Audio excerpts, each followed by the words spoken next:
Hey guys, this is Habet with FUHA, nice guy extraordinaire.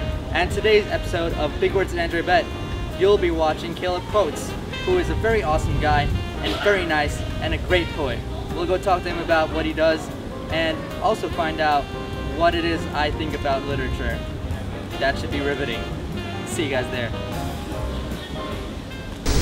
Hey guys, so we're back again with another episode of Big Words with Andre, and today we have Caleb Coates. Hello.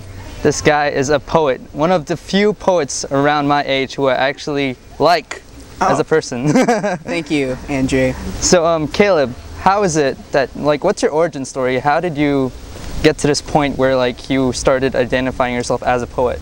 Well, it all started, Andre, back in the 5th grade. I had this teacher who was you know how you have homeroom teachers in 5th grade and you go to the social studies and whatnot.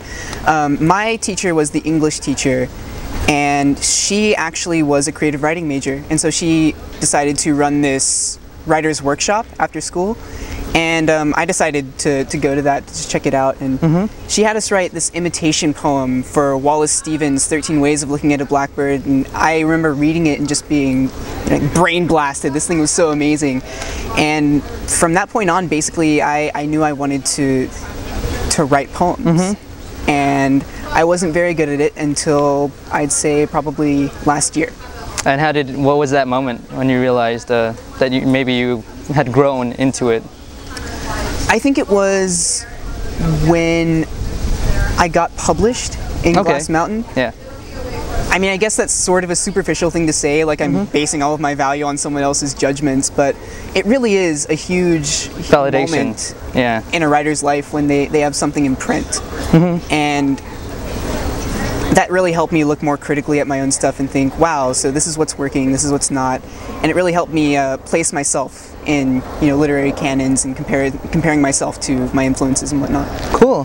So how do you end up getting involved with the literary community? You're a reader for Glass Mountain. I mean, how important do you think that is for writers of our age? I think it's very important to be involved in a writing community. I mean, of course, you always have anomalies like Emily Dickinson, who just stayed up in her room or whatever. But for most people, you definitely need that reciprocal environment where you're constantly reading other people's work and they're commenting on your work and reading it. I just think it's sort of this really important gesture of taking in other people's work and breathing out your own work for other people to read. Yeah, just sort of, I don't know, creating, I guess, keep being in that moment of creation and revision and just talking with people who, I guess, speak the language. Right. It's this weird thing that goes on in universities, isn't it? We go to school and then we come out and, we enter the real world where no one maybe cares about what we do. Right. I mean, it's a little insular, I think. I often think about, what is this how am I going to affect anything? Yeah. I mean, no one reads poems anymore, but I do feel like there is some sort of, trickle-down effect. That's something else I actually wanted to get to. What do you feel right now is the role of a poet in the 21st century where everyone's into things like Jersey Shore and really bad pop music? I mean, what are you trying to do? I think that poems are a very concise and a very sort of elegant way of capturing some sort of experience in some way, be that an emotional response to something or something political or something else. And I know that the sort of literature of our day is this trash pop that you were talking about, but I think poems are still important because they're very studied and very sort of graceful and aesthetically beautiful, and on the whole, more thought is put into the crafting of a poem than in the crafting of an episode of Jersey Shore. Yeah. And I think you're sort of like the custodians of history, I'd say. You're picking out the parts that are really culturally relevant and that future generations are going to look at. Well, that's sort of what Tony Hoagland tries to do, right? He sort of makes fun and sort of celebrates at the same time all these pop culture things. Right, right. I think he's a really good example of a successful 21st century poet who's not rejecting the state of things as they are, but sort of looking at them critically and saying, well, this is the way things are. I'm still going to write poems, but they have to incorporate this because that's a fact of our life now. Yeah, you just sort of want to avoid trying to label things high and low art and just look at them for what they are and maybe how they're affecting people. Right. If it has quality, it has quality. So what's at work in your poetry? What are you trying to do with it right now? Right now, I'd say a lot of it has to do with history and the way we form our identity. So like history, be it American history or your own personal history, it's this intangible thing that you can't touch. Like this second that happened just now, I can't go back and you know, alter it at all. But at the same time, it's constantly touching us and forming the way we see everything. And I think that's a really interesting and complicated problem. Just this intangibility of something that's constantly touching us. Yeah, that's interesting. I mean, we're in this place where we're all sort of lost again. Or back in the 20s, sort of. Even though we're so connected to everything, there's a detachment from everything as well. Sure. Yeah. So during the break, we were talking about just now how a writer needs to be a writer and not just a socialite. Right. What are your thoughts on that? Oh, I definitely think that's true. I feel like, not naming any names, but a lot of people in the U of H writing undergraduate scene sort of over-romanticize the writer's life, and you know, they just really enjoy having drinks with a bunch of intelligent, fun people, which is really great, but you need to put in the work. You need to actually sit down and write and revise and do the work of being a writer to live the life of a writer. Yeah. I mean, because there's no reward system in place for like a writer who's really nice, you know? Yeah. Nothing comes from that part of it. I mean, maybe you'd be a good promoter, but besides that, I don't know. Not all readers are meant to be writers, I guess, is what I'm trying to get at. It's true. I think there are some people who are pursuing creative writing who would be much better placed as literature students.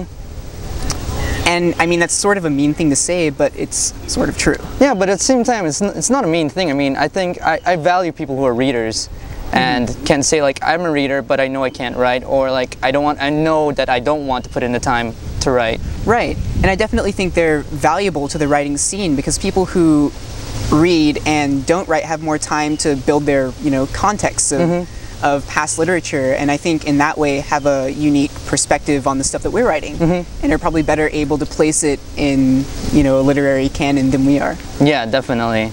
Another thing I want to talk to you about is like, you're very involved with like student feminist organization.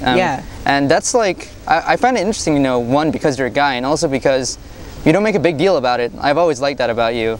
I mean, when I first met Caleb, I got introduced to him by a professor of ours, actually a grad student called Laura Eve, and she had nothing but nice things to say about you, and that was really cool. But when I started getting to know you more, and just like I've heard other people talk about you in context of like the student feminist organization, I mean, how do you get involved in that, and what do you feel, how do you identify with that?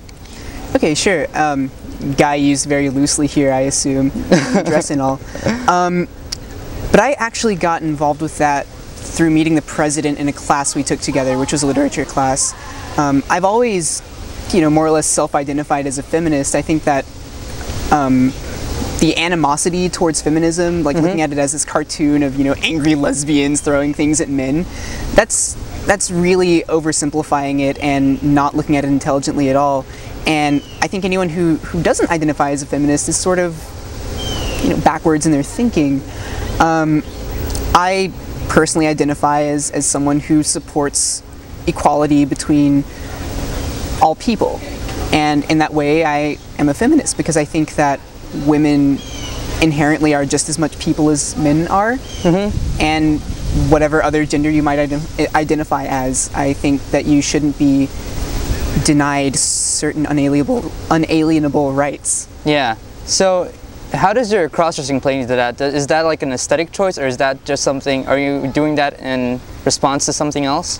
Oh, well, it's not political. The way I described it to someone this morning when they asked me what was up is I said, you know, sometimes you wake up in the morning feeling like P. Diddy, sometimes you wake up in the morning feeling like Audrey Hepburn, and I'm generally in the latter camp. Okay, very cool. Well, that's about it for like those easy questions. Now we're getting to the part where I get to ask you some serious ones. Oh, here we go. So the first one is, what's the best cafe in Houston and why? Oh, well, I'm sorry, Cougar Grounds, but I'm not going to say you. I really, really enjoy Brazil Cafe, the one on Westheimer. They serve up a wicked grilled cheese sandwich that has pesto on it. It is good. Yeah, I think they have really good coffee and really good food, which is like actual food, not just, you know, like croissants or whatever. And I think that's a really nice sort of all-in-one thing to have. Good music too. Yeah, good music too, and the people there are generally, you know, friendly, and they have that really nice space outside where they show movies sometimes that's connected to Domi books. So, second one, which Sesame Street character would you be? Oh, I'd have to say Elmo. Just love Elmo. Yeah. Little red guy. How can you hate Very him? ticklish. He is. I'm ticklish too, so I feel like I'm halfway there. Okay, last one. Would you rather be in a cage with a shark or in the middle of a room with tea partiers? Oh, Is the cage underwater? Yes. I think I'd take the... Gosh, they both can smell blood, can't they? Yeah. I guess I'd take the tea partiers because I feel like at least then I'd feel morally and intellectually superior. Not so with the shark. No. All right, well, that's all the time we have. Thanks a lot for coming on. Yeah, of course, anytime. That's all the time we have for you guys too. This is FUHA, Big Words Andrea Bet. Thanks a lot for checking us out. Later.